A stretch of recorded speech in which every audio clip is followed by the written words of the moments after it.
Hi mga guys, meron kasi akong napanood sa social media.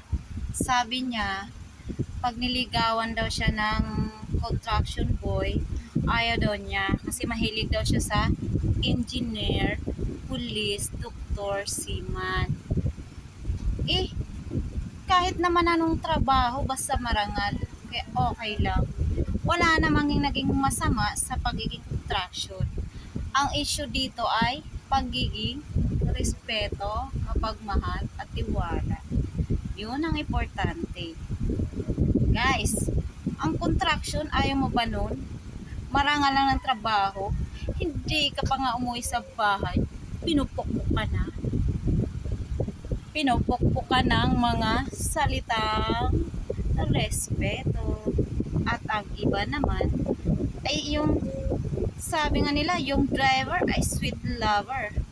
Pag engineer daw, di mo pa tsuwa, nililigawan ka pa, binubungkal ka na. At yung pulis daw, matulis. Hindi totoo yun.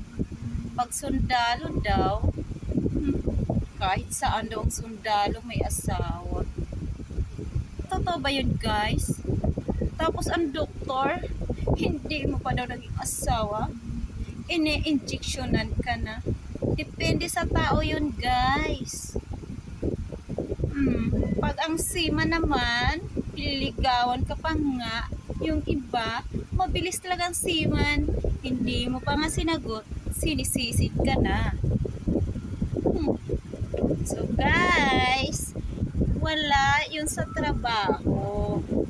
Nasa respeto yon. At least, kung marangal naman na trabaho, walang problema. Importante, masaya. Tulad ko, maganda, di ba? Wala nga lang jowa. So, bye guys!